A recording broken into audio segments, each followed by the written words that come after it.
Jamen Martin, tusind tak, fordi at, vi måtte låne din bil. Jamen tusind tak, fordi I lånte.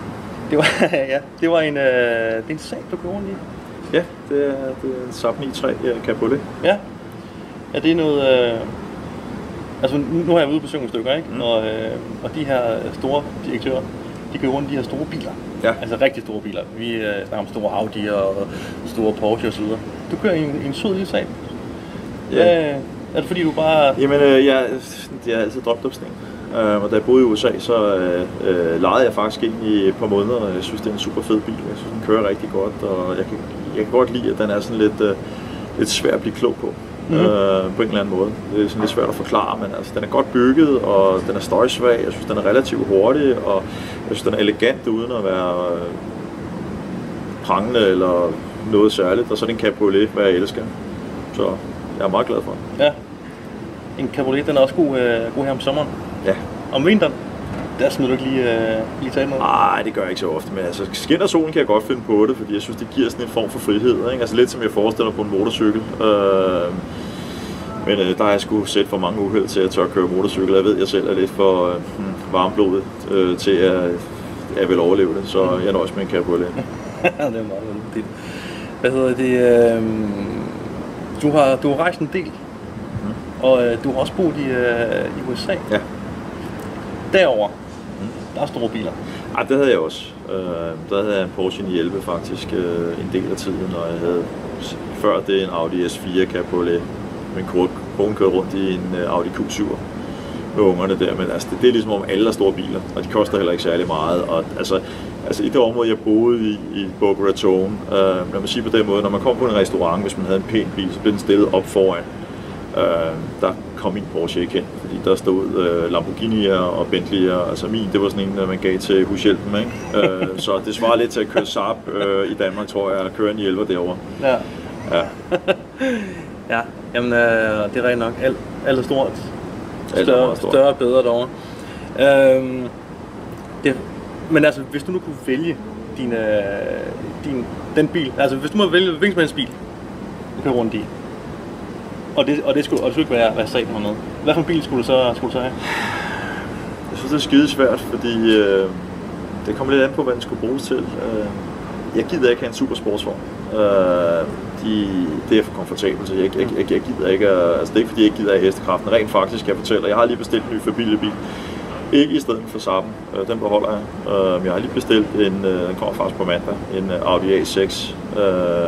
Fordi jeg har brug for, når vi skal afsted med familien. Jeg har en Grand Danois, som skal have ret meget plads, hvis vi skal i sommerhus. Og lige nu har min kones Audi A3 der, så derfor den Grand Danois inde i, og oppakning af alt, det er rimelig svært. Så den jeg ved, er det en drømmebil? Ja, det er det lidt. Altså, det er sådan en 3 liters dieselmotor med 340 heste og 0-100 på 5,3 sekunder, og sådan meget diskret. Der er ikke alle mulige mærker bagpå eller smarte ting og sager. Og den kører stinkende godt og lækker.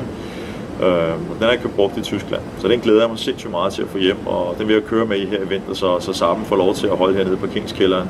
Så det bliver lidt med vinterbil. Så det synes jeg egentlig vil kalde en stor drømmebil. Jeg kunne godt have købt den anden, men det var den, jeg købte, så det må være den, jeg synes. Det ved jeg godt lyder meget kedeligt. Men jeg har haft Porsche, og problemet med Porsche, det er, at når jeg for eksempel kører til foredrag i en Porsche, så er jeg sindssygt træt, når jeg når frem, fordi når jeg kører i den, så det er en bil, der tigger om, at man aktivt kører den. Altså, man sidder forberedt, og man overhaler, og man kan ikke lade være med at køre den hårdt, fordi hvis du lader være, så begynder den at græde nærmest, ikke? Og det er sindssygt hårdt mentalt at sidde og styre på den måde, ikke? Og det jeg har brug for lige øjeblikket i mit liv, det er at sætte mig ned i sådan en blødt lædersæde, ikke? Og så har jeg Adaptive Cruise Control, der holder lane assistant og alt det andet, så jeg kan sidde, og lave mine videoer og chill og komme frem til Jylland og holde foredrag, og komme tilbage igen uden at være fuldstændig smadret, ikke? Mm-hmm. Så derfor er sådan superbiler, det gider jeg ikke. Men skulle jeg have en, så ville jeg købe en Audi R8. Ja. Det vil jeg. Jeg kan godt forstå. Ja. Det er også meget lækkert. Hvad hedder det, i forhold til de her videoer, du laver, når du går rundt, ikke? Jeg lavede lige her i morges. Inden jeg skulle møde med dig. Nu jeg skulle lige prøve det. Og det er faktisk meget... det giver et meget godt look, når man lige går rundt der og lige fortæller lidt, hvad man har på hjertet og hvad man skal. Er det når du kører bil, at du, altså der har du din alene tid, hvor du måske sidder og tænker mest over... Jamen altså, det er jo ikke i bilen og på lokum, og det er ulækkert at lave det på lokum. Det kunne sikkert godt gå rimelig viralt i starten, indtil folk kastede op, ikke? Men nej, jeg kommer ud i bilen af mig selv, og sidder bare af mig selv, ikke? Og det er jo der, jeg lader tankerne flyve, ikke? Og jeg tror, det har lidt at gøre med, at når man sidder og kører bil, så har man den logiske hjernehalvdel, den er slået til, fordi det er jo ligesom den, der sørger for, at man styrer bilen, og når den logiske hjernehalvdel er slået til, altså så kan den ikke sådan sætte nogle begrænsninger for den kreative del, og så bliver jeg enormt kreativ. Det er min egen fortolkning, men jeg tror faktisk, den holder sådan rent hjernemæssigt. Og så er det ligesom om, at så går den kreative hjernehalvdel i flow, ikke? Og så kan jeg bare stå, jeg planlægger aldrig mine videoer, altså andet end jeg får en eller anden idé, og så tænder jeg kameraet, og så kører vi, og det er 1 ud af 100 gange, jeg sletter det igen bagefter, eller laver det op. Så ja, det er min alenetid. Ja, jamen jeg kender det godt. Lige for at snakke om andre med biler, inden jeg møder som dig, så tester jeg lige af i forhold til, om det vil give noget på det blandt mennesker. Og jeg sad sammen med drengene her for en uge tid siden, og så siger jeg skal mødes med Martin Thorborg næste uge. Og så siger de, hvor han mand, super cool fyr, hvor er det fedt, og de har fulgt med i videoer og så videre. Og det er, altså, så tænker jeg, okay, det kan det gå galt, men det er jo de samme mennesker som mig. Det er jo sådan er det jo, vi hænger ud med de mennesker, som der minder om os. Så jeg tænker, jeg går sgu lige steppet videre.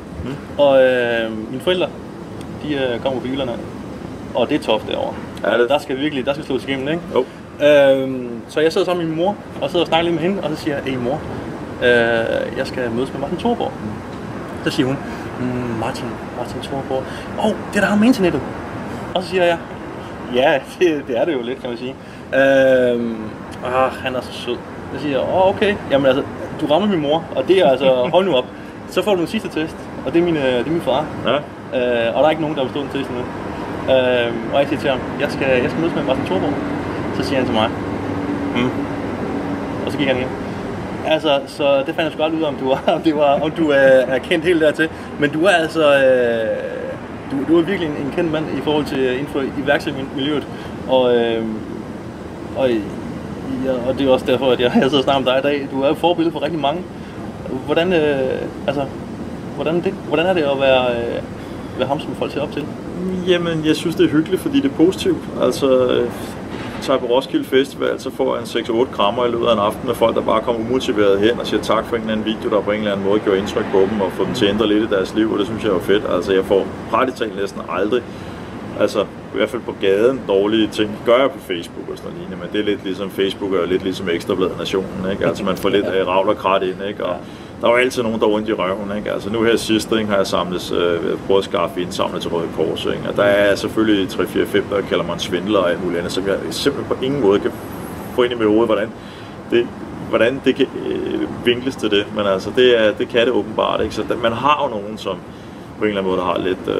Så det er selvfølgelig, det skal man lige tage med, ikke? Men altså langt de fleste mennesker er glade, og jeg synes, at der er ikke noget bedre, når jeg får en mail fra en, som skriver, hvad jeg havde det skidt svært og hårdt, og så jeg en af de videoer, og så tog jeg skeen over den anden hånd, og så gik jeg ud og gjorde noget, og i dag, der har jeg blevet færdig med min uddannelse, eller jeg blev selvstændig eller noget andet. Det er jo fedt, og den får jeg altså med mellemrum, ikke? Og det synes jeg er en enorm belønning for en ret beskeden indsats, ikke? Ja, jeg er lidt misundelig nogle gange. Men tusind tak for lånen i bil, og jeg vil sige, den får hele turen med. Jamen, jeg glæder mig. Det er både indvendigt, og det er sæderne, der bliver vokset godt og grundigt ind, og bilen får en god gang op. Fantastisk, den er blevet vasket 3 gange på 2 år, så den trængte også, så jeg glæder mig meget til at se resultatet, se hvilken farve den egentlig havde. Ja, det kan jeg godt forstå. Jamen Martin, tusind tak for din tid. Tusind tak, og jeg glæder mig til at se den. Ja, vi glæder os rigtig meget til at levere den.